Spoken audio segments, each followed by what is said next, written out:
Bahujan Samaj party जिंदाबाद। जिंदाबाद जिंदाबाद बहुजन समाज पार्टी जिंदाबाद। जिंदाबाद जिंदाबाद बहन कुमारी माइती जी जिंदाबाद। जिंदाबाद बहन जी आप संघर्ष करो, हम तो आपके साथ बहन जी हैं। आप आगे बढ़ो। हम आपके बहन साथ कुमारी हैं। माइती जिंदाबाद। जिंदाबाद बहन जिंदाबाद कुमारी माइती जिंदाबाद। जिंदाबाद बहन कुमारी जिंदाबाद माइती जिंदाबाद। जिंदाबाद बहन कुमारी माइती जिंदाबाद जिंदाबाद।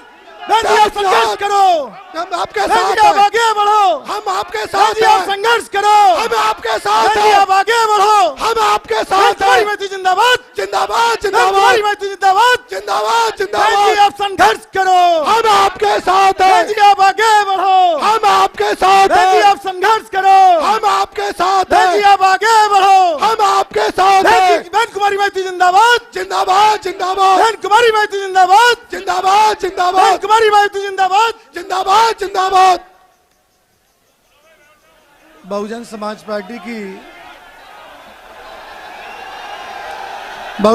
पार्टी की राष्ट्रीय अध्यक्ष, देश के सबसे बड़े प्रदेश उत्तर प्रदेश की 4 बार मुख्यमंत्री रही बहन कुमारी मायावती जी हमारे बीच में आ चुकी हैं। हम अपनी दिल की गहराई के साथ साथ बहुजन समाज पार्टी के मंडल स्तरीय के सभी लोग माननीय बहन जी का स्वागत करते हैं, इस्तकबाल करते हैं, खैर मकदम करते हैं, जोरदार ताली बजाकर स्वागत करते हैं।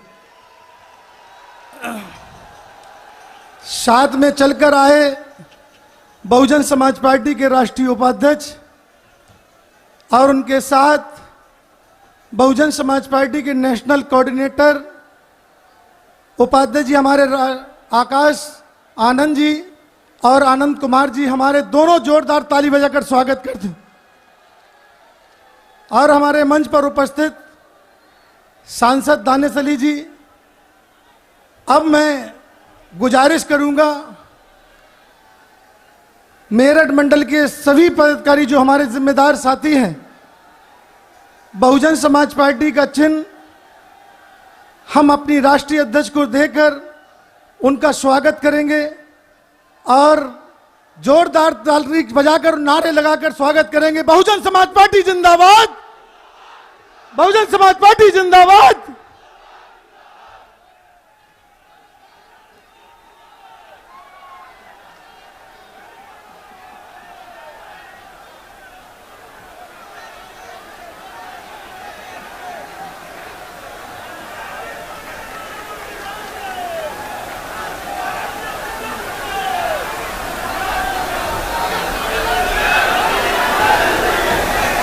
अब मैं अपनी नेता, हम सबकी नेता बहन जी से अदब के साथ गुजारिश करेंगे, ये जन सभा को संबोधित करने की कृपा करें। माननीय बहन जी जोरदार ताली बजाकर स्वागत करें। माननीय बहन जी।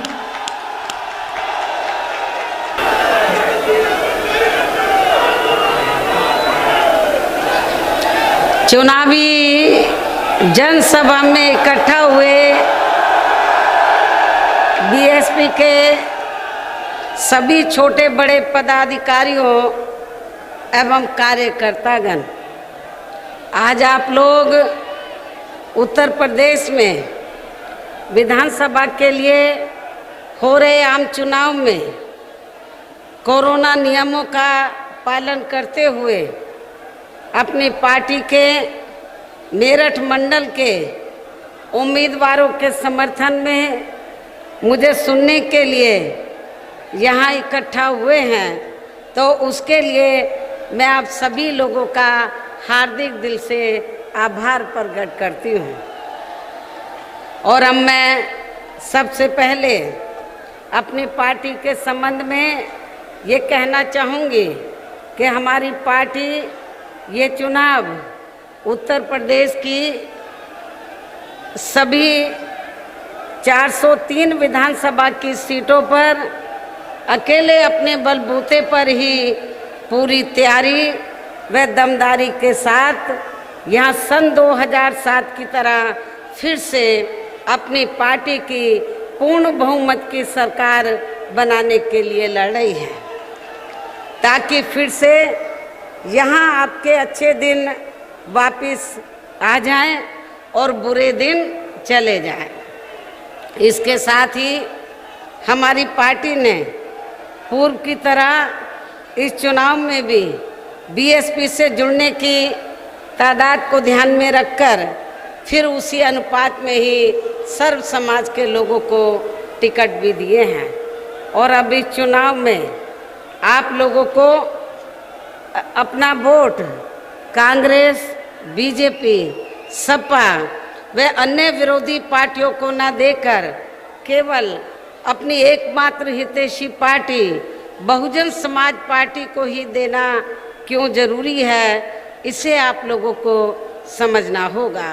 हालांकि इस संदर्भ में आप लोगों को ये मालूम है कि आज़ादी के बाद शुरू में काफ़ी लंबे समय तक केंद्र व उत्तर प्रदेश सहित देश के अधिकांश राज्यों में भी कांग्रेस पार्टी की ही अकेले यहाँ सरकारें रही हैं, किंतु इनकी गलत नीतियों व गलत कार्य प्रणाली की वजह से ही अब ये पार्टी केंद्र के साथ साथ बहुत पहले ही यहाँ उत्तर प्रदेश की सत्ता से भी बाहर हो गई है। इसके साथ ही ये पार्टी जबरदस्त जातिवादी होने के कारण शुरू से ही हर मामले में यहाँ दलित, आदिवासी व अन्य पिछड़ा वर्ग विरोधी पार्टी रही है और अभी भी है, जिस कारण केंद्र में रही इस कांग्रेस पार्टी की सरकार ने इन वर्गों के मसीहा व भारतीय संविधान के मूल निर्माता परम पूज्य बाबा साहब डॉक्टर भीमराव अंबेडकर को भारत रत्न की उपाधि से भी सम्मानित नहीं किया था, जिसके लिए वो हर प्रकार से पात्र भी थे। इतना ही नहीं बल्कि इनकी मूवमेंट को आगे बढ़ाने के लिए अपनी पूरी जिंदगी समर्पित करने वाले मान्यवर श्री कांशीराम जी के देहांत होने पर भी केंद्र में उस समय इसी कांग्रेस पार्टी की रही सरकार ने उनके सम्मान में एक दिन का भी राष्ट्रीय शोक घोषित नहीं किया था, तथा ना ही इस पार्टी की रही सरकार ने पिछड़े वर्ग की आरक्षण संबंधी मंडल कमीशन की रिपोर्ट को भी लागू किया था, जिसे फिर बीएसपी ने अपने कड़े संघर्ष व अथक प्रयासों से केंद्र में रही श्री बीपी सिंह की सरकार से ही लागू करवाया था। साथ ही इसी सरकार में ही श्री बीपी सिंह की सरकार में ही बाबा साहब डॉक्टर भीमराव अंबेडकर को भी भारत रत्न की उपाधि से सम्मानित किया गया था, जो इनके अपार अनुयायियों की वर्षों से चाहत भी थी। लेकिन अब केंद्र व अधिकांश राज्यों की भी सत्ता से बाहर होने पर यही कांग्रेस पार्टी खासकर दलितों, आदिवासियों व अन्य पिछड़े वर्गों के वोटों की खातिर आए दिन किस्म किस्म की नाटकबाजी करती रहती हैं, जबकि इन वर्गों के मामले में इस पार्टी की सच्चाई तो ये है कि कांग्रेस पार्टी जब सत्ता में होती है और इनके अच्छे दिन होते हैं तो तब इस पार्टी को इन वर्गों का विकास व उत्थान आदि याद नहीं आता है, तथा ना ही इनको महिलाओं की भी भागीदारी याद आती है।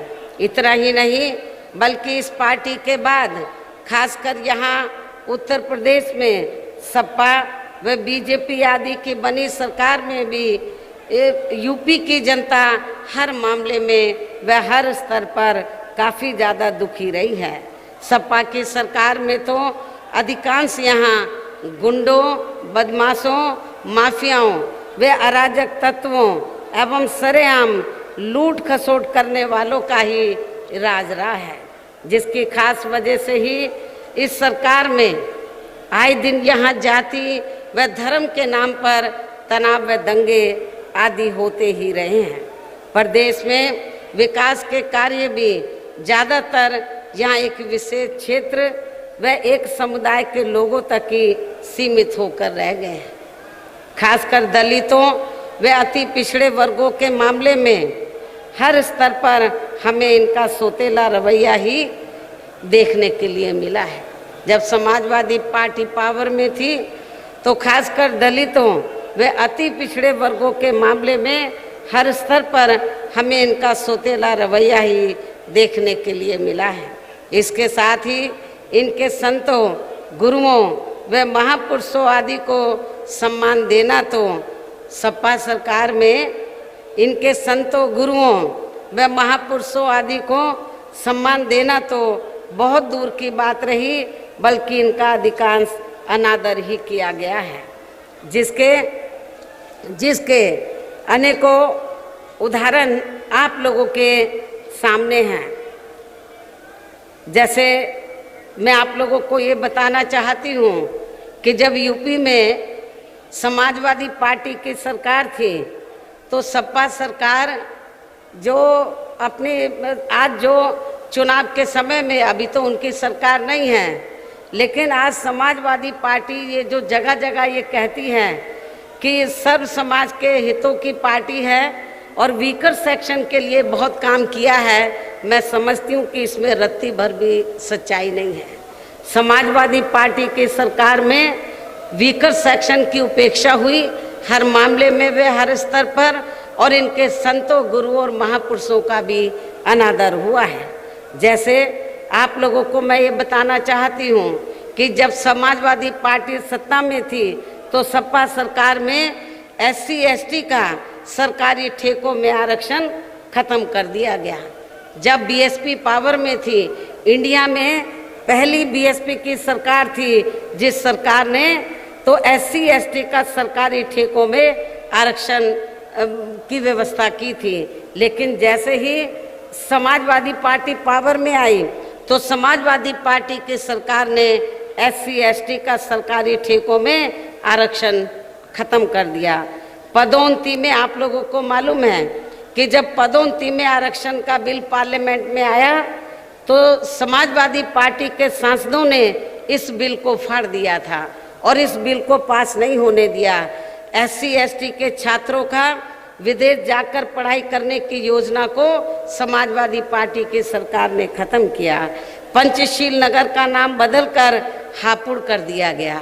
ये भी मैं बताना चाहती हूँ हापुड़ जिले के लोगों को, पंचशील नगर का नाम बदलकर हापुड़ कर दिया गया। संत रविदास नगर का नाम बदलकर भदोई कर दिया गया सपा सरकार में। भीमनगर का नाम बदलकर संभल कर दिया। छत्रपति शाहू जी महाराज मेडिकल कॉलेज का नाम बदलकर किंग जॉर्ज मेडिकल कॉलेज कर दिया। मान्यवर श्री कांशीराम जी कृषि विश्वविद्यालय बांदा का नाम बदल दिया गया। मान्य कोर्ट के निर्णय की आड़ में अनुसूचित जाति जनजाति के कर्मचारियों का गलत तरीके से डिमोशन किया गया। सपा सरकार में ही अनुसूचित जाति जनजाति के छात्रों का शून्य शुल्क पर प्रवेश समाप्त कर दिया। अनुसूचित जाति जनजाति के छात्रों की शुल्क प्रतिपूर्ति पर 60% की बाध्यता लगाकर उनकी छात्रवृत्ति रोकने का काम किया गया। मान्यवर श्री कांशीराम जी अरबी फारसी विश्वविद्यालय का नाम बदलने का काम सपा सरकार ने किया।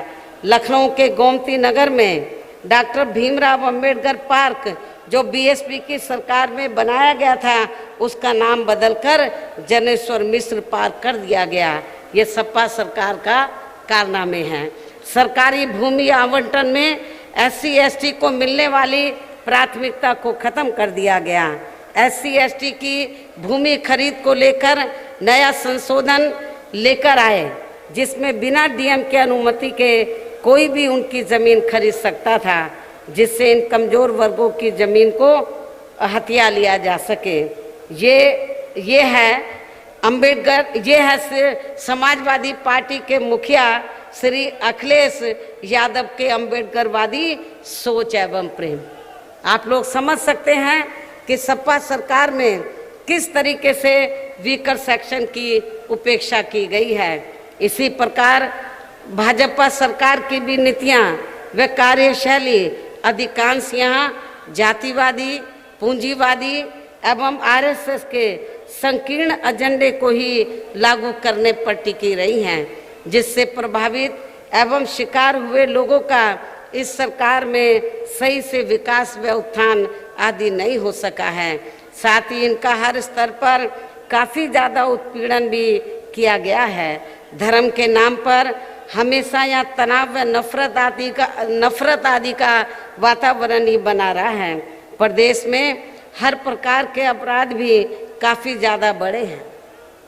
खासकर दलित व महिलाएं भी इस सरकार में कतई भी सुरक्षित नहीं रही हैं, लेकिन मीडिया में इनके आंकड़ों को अधिकांश दबा दिया जाता है। इसके अलावा प्रदेश में गरीबों, मजदूरों, बेरोजगारों व अन्य मेहनतकश लोगों के साथ साथ दलितों, आदिवासियों, अन्य पिछड़े वर्गों, मुस्लिम एवं अन्य धार्मिक अल्पसंख्यक समाज के लोगों के हित व कल्याण के लिए वर्षों से जो भी यहाँ सरकारी योजनाएं चल रही थी, तो उनका भी इन्हें इस सरकार में सही से पूरा लाभ नहीं मिला है। भाजपा सरकार में, वर्तमान भाजपा सरकार में इसका सही से पूरा लाभ नहीं मिला है। खासकर दलितों व पिछड़ों को आरक्षण का भी पूरा लाभ नहीं मिल सका है, क्योंकि इन्होंने मतलब भारतीय जनता पार्टी की सरकार ने यहाँ बड़े बड़े सरकारी कार्य ज़्यादातर प्राइवेट सेक्टर के जरिए ही कराए हैं, जिसमें इनके लिए आरक्षण की कोई भी व्यवस्था नहीं है। सरकारी नौकरियों में भी इनका आरक्षण का कोटा पूरा नहीं किया गया है। मुस्लिम व अन्य धार्मिक अल्पसंख्यक समाज के लोगों के साथ तो बीजेपी की सरकार में अधिकांश पक्षपात वाला रवैया ही अपनाया गया है। इतना ही नहीं, बल्कि इस बार बीजेपी की सरकार में अपर कास्ट समाज में से विशेषकर प्रबुद्ध वर्ग भी हर मामले में अपने आप को काफ़ी ज़्यादा उपेक्षित महसूस करता रहा है। इसके अलावा इनकी गलत आर्थिक नीतियों के कारण यहाँ गरीबी, बेरोजगारी व महंगाई आदि भी काफ़ी ज़्यादा बढ़ी है। खासकर चुनाव घोषित होने से पहले तो पूरे देश में डीजल, पेट्रोल व रसोई गैस आदि की आए दिन बड़ी कीमतों ने तो जनता की काफ़ी ज़्यादा मुश्किलें बढ़ाई हैं, और ऐसा लगता है चुनाव खत्म होने के बाद पुनः इनकी कीमतें बढ़ा दी जाएंगी। इसके साथ साथ उत्तर प्रदेश सहित पूरे देश के किसान भी केंद्र सरकार की गलत नीतियों के कारण काफ़ी ज़्यादा दुखी व परेशान भी रहे हैं और अभी भी परेशान हैं। प्रदेश में बेरोजगार लोगों को रोजगार नहीं मिलने के कारण ही ज़्यादातर इनको इस सरकार में भी पलायन करना पड़ा है। कांग्रेस की आप लोगों को मालूम है कि आज़ादी के बाद लंबे अरसे तक कांग्रेस सत्ता में रही। यहाँ रोटी रोजी के साधन नहीं मिले, रोटी रोजी के लिए लोग पलायन करके चले गए। और उसके बाद जब चाहे सपा पावर में आई हो, चाहे बीजेपी पावर में वर्तमान में चल रही है, तो इन सभी पार्टियों की सरकारों में रोटी रोजी के लिए यहाँ पर जो बेरोजगार लोग हैं उनको पलायन करना पड़ा है, क्योंकि जब यहाँ की सरकारों ने रोटी रोजी के साधन नहीं दिए तो उनको पलायन करना पड़ा। यूपी में बहुजन समाज पार्टी की ही अकेली एक ऐसी सरकार थी कि इस सरकार में ना तो लोग पलायन करके गए बेरोजगार लोग, बल्कि जो दूसरे राज्यों में रोटी रोजी के लिए चले गए थे वो भी वहाँ से पलायन करके अपने नेटिव स्टेट में, अपने खुद के प्रदेश में इधर वो आ गए थे। इस प्रकार से इन सभी विरोधी पार्टियों की रही सरकारों में शुरू से ही यहाँ यूपी की जनता काफ़ी ज़्यादा दुखी व परेशान रही है। विशेषकर कोरोना महामारी के दौरान तो इन सभी की हालत और भी ज़्यादा खराब हो गई है। ऐसे में इन सभी विरोधी पार्टियों की रही सरकारों से निजात पाने के लिए अभी चुनाव में यहाँ प्रदेश की जनता को अपनी एकमात्र हितैषी पार्टी बहुजन समाज पार्टी की ही सरकार बनाना बहुत ज़रूरी है, जिसने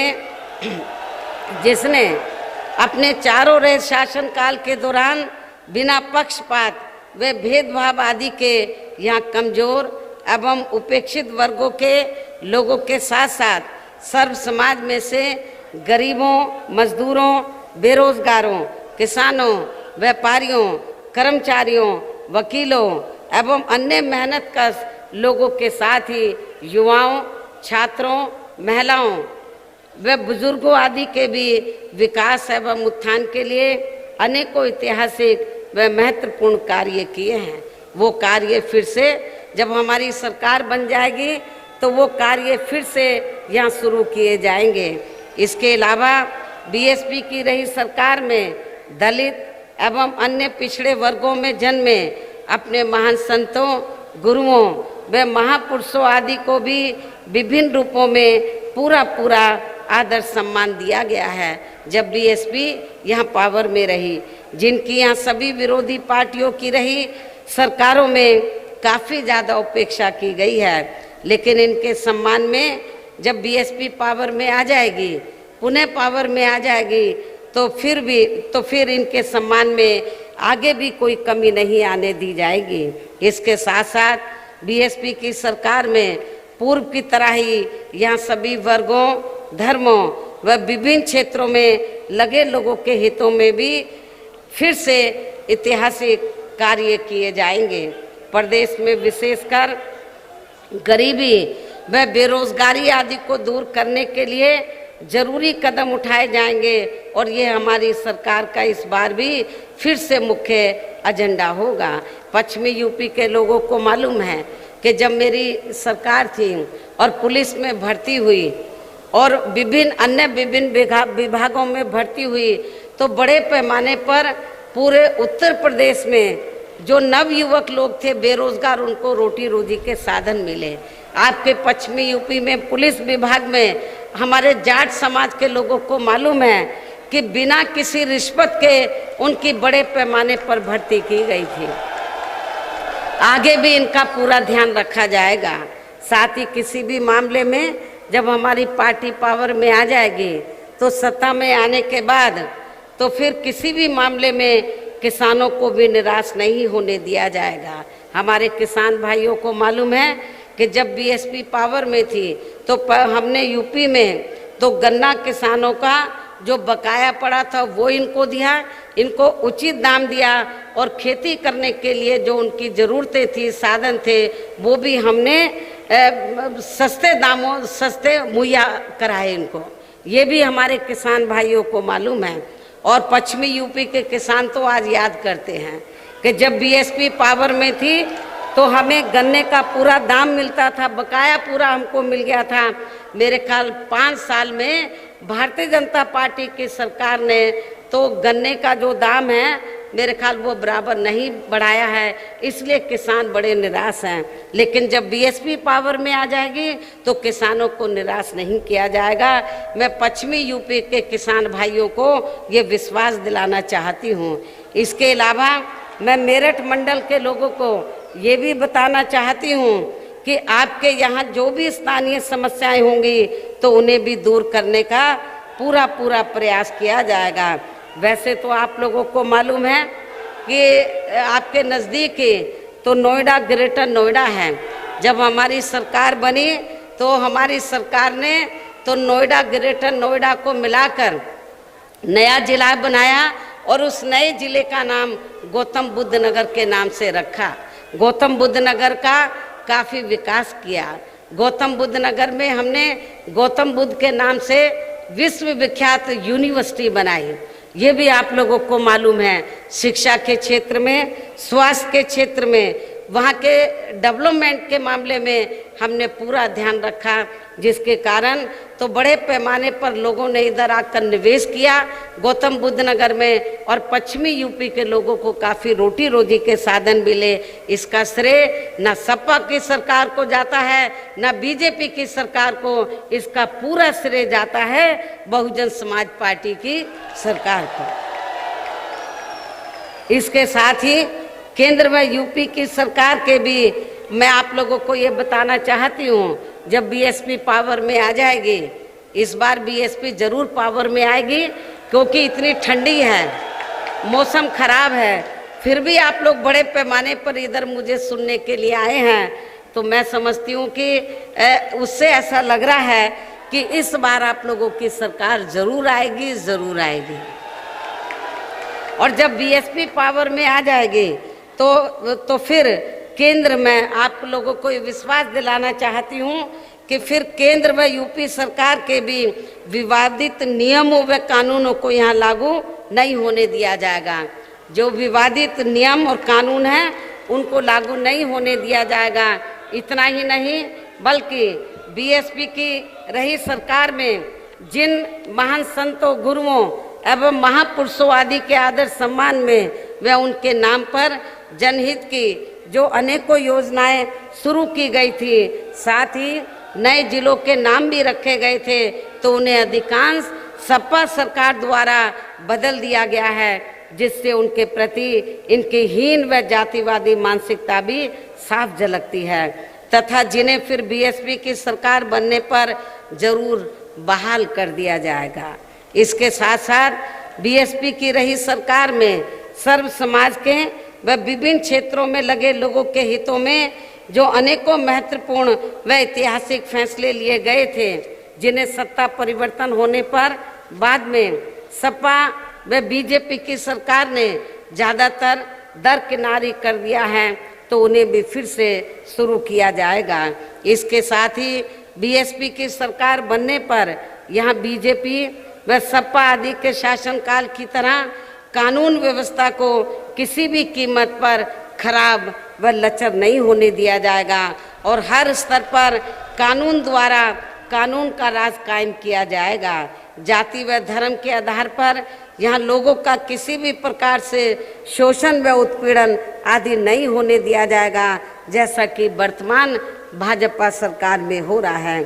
खासकर कानून व्यवस्था को बेहतरीन बनाने के लिए विशेष अभियान के तहत व दलगत राजनीति से ऊपर उठकर यहाँ गुंडों, बदमाशों, माफियाओं व अन्य आपराधिक एवं अराजक तत्वों को भी जेल की सलाखों में ही भेजा जाएगा, जहां मेरी सरकार में इनकी जेल के बाहर नहीं बल्कि जेल के अंदर ही सही जगह होती है। इतना ही नहीं बल्कि वर्तमान भाजपा सरकार ने जाति, धर्म व राजनीतिक द्वेष की भावना के तहत जिन लोगों को खासकर धरना प्रदर्शन आदि के नाम पर जबरदस्ती गलत धाराओं में फंसा के उन पर अनेकों केस चलाए हुए हैं, तो उन मामलों की भी सही से जांच करा के उनके केस भी खत्म कर दिए जाएंगे।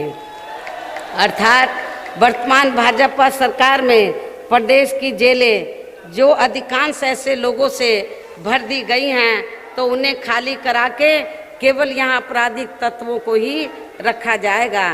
इसके अलावा प्रदेश में खासकर शिक्षा के क्षेत्र में व अन्य और विभागों के भी कर्मचारी जो आए दिन अपनी मांगों को लेकर धरना प्रदर्शन एवं हड़ताल आदि करते रहते हैं, तो उन सभी मामलों को निपटाने के लिए एक आयोग का गठन किया जाएगा और उनकी सही मांगों को मान लिया जाएगा। इसके साथ ही यहाँ मैं ये भी कहना चाहती हूँ कि कुछ महीने पहले मैंने दिनांक 7 सितंबर को प्रबुद्ध वर्ग की सुरक्षा, सम्मान व तरक्की आदि को लेकर किए गए सम्मेलन में तथा इसके बाद दिनांक 9 अक्टूबर को मान्यवर श्री कांशीराम जी की पुण्यतिथि के मौके पर भी मैंने सर्वजन हिताय व सर्वजन सुखाय को लेकर जो भी कार्य करने के लिए कहा है, तो उन पर भी जरूर अमल किया जाएगा। लेकिन ये सभी कार्य करने के लिए इस चुनाव में यहाँ बीएसपी की सरकार बनाना बहुत ज़रूरी है। बीएसपी की पूर्ण बहुमत की सरकार बनाना बहुत ज़रूरी है, जिसके लिए पार्टी के लोगों को वोट पड़ने तक यहाँ सभी विरोधी पार्टियों के साम, दाम, दंड भेद आदि हथकंडों से भी जरूर सावधान रहना है। और इस मामले में विरोधी पार्टियां चुनाव होने से कुछ समय पहले व चुनाव के दौरान भी अपने अपने पक्ष में हवा बनाने के लिए खासकर मीडिया व ओपिनियन पोल एवं सर्वे आदि का जो बड़े पैमाने पर गलत इस्तेमाल करती हैं, तो उससे आप लोगों को बिल्कुल भी गुमराह नहीं होना है। जैसे आप लोगों को मालूम है कि जब सन 2007 में यूपी में विधानसभा के लिए आम चुनाव हो रहे थे, तो उस दौरान तो ओपिनियन पोल और सर्वे, मीडिया के लोग ओपिनियन पोल और सर्वे क्या दिखा रहे थे सन 2007 के विधानसभा आम चुनाव में कि बीएसपी तीसरे नंबर पर रहेगी, ये दिखा रहे थे। लेकिन जब रिजल्ट आया तो रिजल्ट पलट गया, उल्टा हो गया। और जिसको तीसरे नंबर पर बीएसपी को कह रहे थे, बीएसपी पहले नंबर पर आ गई, जिसको पहले नंबर पर कह रहे थे वो तीसरे पर चली गई। तो आप लोगों को पूरी मेहनत करके, रात दिन मेहनत करके तो अपने उम्मीदवारों को जिताकर यहाँ अपनी सरकार बनाना है और इनके ओपिनियन पोल और सर्वे को आप लोगों को खारिज करना है, और ये सब आप लोगों के हाथों में है। इसके साथ ही पूर्व की तरह इस चुनाव में भी विरोधी पार्टियों ने विभिन्न रूपों में जो अपने हवाई व प्रलोभन भरे चुनावी घोषणा पत्र आदि जारी किए हैं, जिन्हें सत्ता में आने के बाद ये पार्टियां अधिकांश अमल में नहीं लाती हैं, तो उनके बहकावे में भी आप लोगों को कतई नहीं आना है। जबकि इस मामले में बीएसपी किसी भी चुनाव में विरोधी पार्टियों की तरह अपना कोई भी चुनावी घोषणा पत्र आदि जारी नहीं करती है, क्योंकि बीएसपी कहने में बहुत कम बल्कि कार्य करके दिखाने में ही ज़्यादा विश्वास रखती है। और ऐसा हमने यहाँ यूपी में अपनी चारों रही सरकारों के दौरान करके भी दिखाया है। इतना ही नहीं बल्कि हमारी पार्टी की चारों रही सरकारों ने प्रदेश में बिगड़ी हुई कानून व्यवस्था को सुधारने के साथ साथ प्रदेश के विकास व आम जनहित के लिए जो असंख्य अति महत्वपूर्ण कार्य किए हैं, वो अभी तक यहाँ किसी भी विरोधी पार्टी की सरकार ने नहीं किए हैं, बल्कि ज़्यादातर उन्हीं ही कार्यों के नाम व स्वरूप आदि बदलकर अब विरोधी पार्टियों की सरकारें उन्हीं को ही भुनाने में लग रही हैं। और इस मामले में आप लोगों को ये मालूम है कि बीएसपी की रही सरकार गौतम बुद्ध नगर में गौतम बुद्ध नगर के जेवर क्षेत्र में ताज इंटरनेशनल एयरपोर्ट व एविएशन हब एवं नोएडा से बलिया तक 8 लेन की गंगा एक्सप्रेसवे आदि परियोजनाओं के द्वारा यूपी में रोजगार व विकास को नया आयाम दे रही थी जब बीएसपी की सरकार थी, आप लोगों को मालूम है।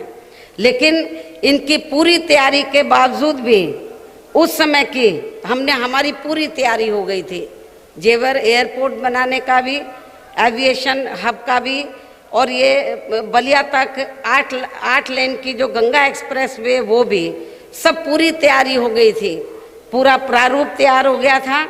लेकिन इनकी पूरी तैयारी के बावजूद भी उस समय केंद्र में कांग्रेस पार्टी पावर में थी, हमने उधर फाइल भेजी, लेकिन कांग्रेस ने उसमें अड़ंगा लगाकर तो इन कामों को नहीं होने दिया। हमारा सहयोग करने की बजाय असहयोग का कार्य किया। पहले सपा व अब भाजपा सरकार का कार्यकाल गुजरने के बाद हमारी पार्टी जब सत्ता से बाहर हो गई, उसके बाद सपा पावर में आई, बीजेपी पावर में आई। पहले सपा और वह अब भाजपा सरकार का कार्यकाल गुजरने के लगभग 1 दशक बाद इन महत्वाकांक्षी योजनाओं का शिलान्यास हुआ है, केवल शिलान्यास हुआ है, जबकि विकास के ऐसे कामों को समय से शुरू होकर अब तक पूरा भी हो जाना चाहिए था। किंतु अब चुनाव के समय इनकी नींव रखे जाने पर सरकार की नीयत व नीति पर शक उठाना स्वाभाविक है। ये केवल इनके चुनावी हथकंडे हैं, इसके सिवाय कुछ भी नहीं है। केवल ये शिलान्यास करते हैं, घोषणाएं करते हैं और काम को जमीनी तौर पर अमली जामा नहीं पहनाते हैं। और ये जो मैंने कुछ कामों का जिक्र किया, जो बड़े बड़े काम थे और इससे बड़े पैमाने पर पश्चिमी यूपी के लोगों को रोटी रोजी के साधन मिल जाते हैं। ये जो यदि उस समय सेंटर में कांग्रेस की सरकार इन कार्यों में रोड़े नहीं लगाती तो मेरे ख्याल ये सारे काम शुरू हो जाते और पश्चिमी यूपी के लोगों को बड़े पैमाने पर यहाँ रोटी रोजी के साधन मिलते। लेकिन कांग्रेस ने ऐसा नहीं किया और बाद में सपा और भारतीय जनता पार्टी की सरकार भी केवल वो फाइलें ही घुमाती रही। और जब अब चुनाव नज़दीक आ गया, यूपी का जैसे ही चुनाव नज़दीक आने वाला था तो केवल फॉर्मेलिटी पूरी करके कि हम शिलान्यास करके हम ये बना रहे हैं वो बना रहे हैं, लेकिन किया कुछ नहीं। यदि इनकी नीयत साफ होती तो 5 साल के अंदर ये सारा काम हो जाना चाहिए था, जो नहीं हुआ है। इन्हीं जरूरी बातों के साथ ही अब मेरा यही कहना है कि आप लोगों को इस चुनाव में अपने हित व कल्याण के लिए या फिर से यूपी में बीएसपी की सर्वजन हिताय व सर्वजन सुखाय की नीतियों पर आधारित सरकार बनाना बहुत ज़रूरी है। और इसके लिए पार्टी के लोगों को वोट पड़ने वाले दिन कोरोना नियमों का भी पालन करते हुए सबसे पहले सुबह उठते ही व समय से अपने अपने पोलिंग बूथों पर अपना वोट डालने के लिए ज़रूर जाना है। इसके साथ ही आपका वोट अन्य कोई व्यक्ति ना डाल सके, इसका भी आप लोगों को खुद ही ध्यान रखना है। इसके साथ साथ अपनी पार्टी का कोई भी वोट पड़ने से ना रह जाए तो उसका भी पार्टी की हर पोलिंग बूथ की कमेटी को विशेष ध्यान रखना है। और अब मेरी बीएसपी के लोगों से यही अपील है कि पार्टी ने यहाँ आपके मेरठ मंडल में जिन भी विधानसभा की सीटों पर अपनी पार्टी के उम्मीदवारों को चुनाव के मैदान में उतारा है, जो यहाँ आप लोगों के बीच में यहाँ मौजूद हैं। हमारे मेरठ मंडल के बीएसपी के प्रत्याशी तो यहाँ आपके सामने इधर मंच पर मौजूद हैं। मेरी आप लोगों से पुरजोर अपील है कि मेरठ मंडल के बीएसपी के इन सभी प्रत्याशियों को आप लोग वोट वाले दिन अपनी पार्टी के हाथी चुनाव चिन्ह के सामने वाले बटन को दबा के इनको आप लोग जरूर जिताएंगे। और फिर से आपको यहाँ सन 2007 की तरह ही बीएसपी की अपनी पूर्ण बहुमत की सरकार ज़रूर बनाना है। तभी फिर प्रदेश में अमन चैन कायम होने के साथ साथ यहाँ सभी धर्मों व वर्गों के लोगों का भी सही से विकास व उत्थान आदि हो सकता है। साथ ही यहाँ अन्याय, अपराध, भय व भ्रष्टाचार मुक्त एवं विकास युक्त वातावरण भी पैदा हो सकता है तथा तभी फिर यहाँ परम पूज्य बाबा साहब डॉक्टर भीमराव अंबेडकर एवं मान्यवर श्री कांशीराम जी आदि का भी सपना सही साकार हो सकता है। इस उम्मीद के साथ ही मेरा यही कहना है कि अब आपको जो मैंने एक नारा दिया है, अब आपको हर पोलिंग बूथ को जिताना है, बीएसपी को सत्ता में लाना है। आप लोगों को हर पोलिंग बूथ को जिताना है, बीएसपी को सत्ता में लाना है। और मैं आप लोगों को इस विश्वास के साथ ही अब मैं पुनः अपनी पार्टी के सभी उम्मीदवारों को जिताने की पुरजोर अपील करते हुए अपनी बात यहीं समाप्त करूं।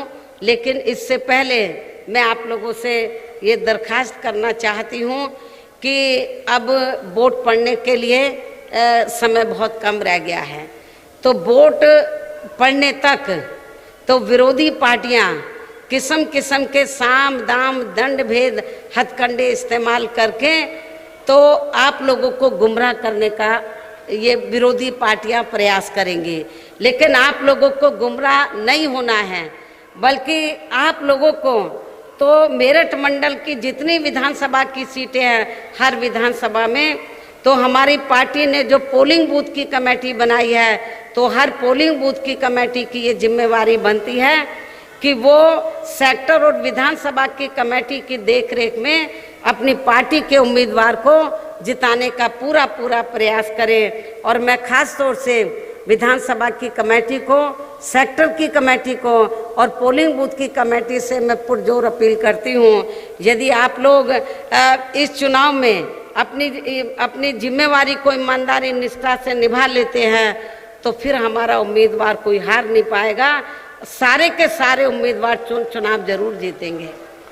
और जब हमारी पार्टी के मेरठ मंडल के उम्मीदवार जीतेंगे तो उसका श्रेय तो मैं पार्टी के वरिष्ठ लोगों को नहीं दूंगी, इसका श्रेय मैं उम्मीदवारों को नहीं दूंगी, बल्कि जो पोलिंग बूथ की कमेटी है, विधानसभा की कमेटी है, सेक्टर की कमेटी है, तो उसका क्रेडिट मैं उसको दूंगी। इसलिए मेरा पोलिंग बूथ की कमेटी के लोगों से खास दरखास्त है कि आप लोग पूरी ईमानदारी निष्ठा से तो अपने इन सभी उम्मीदवारों को जिताएं और बीएसपी का जो हाथी चुनाव चिन्ह है, हाथी चुनाव चिन्ह के सामने वाले बटन को दबाकर इनको भारी वोटों के अंतर से जरूर जिताएं।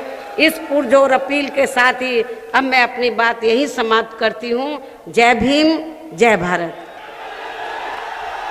बहुजन समाज पार्टी जिंदाबाद, जिंदाबाद जिंदाबाद, बहुजन समाज पार्टी जिंदाबाद, जिंदाबाद बहन जी आप संघर्ष करो, बहन जी आप आगे बढ़ो, बहन कुमारी मायावती जिंदाबाद, बहन कुमारी मायावती जिंदाबाद, बहन कुमारी मायावती जिंदाबाद, बहन जी आप संघर्ष करो, बहन जी आप आगे बढ़ो, बहन जी आप संघर्ष करो, बहन जी आप आगे बढ़ो, कुमारी मायावती जिंदाबाद।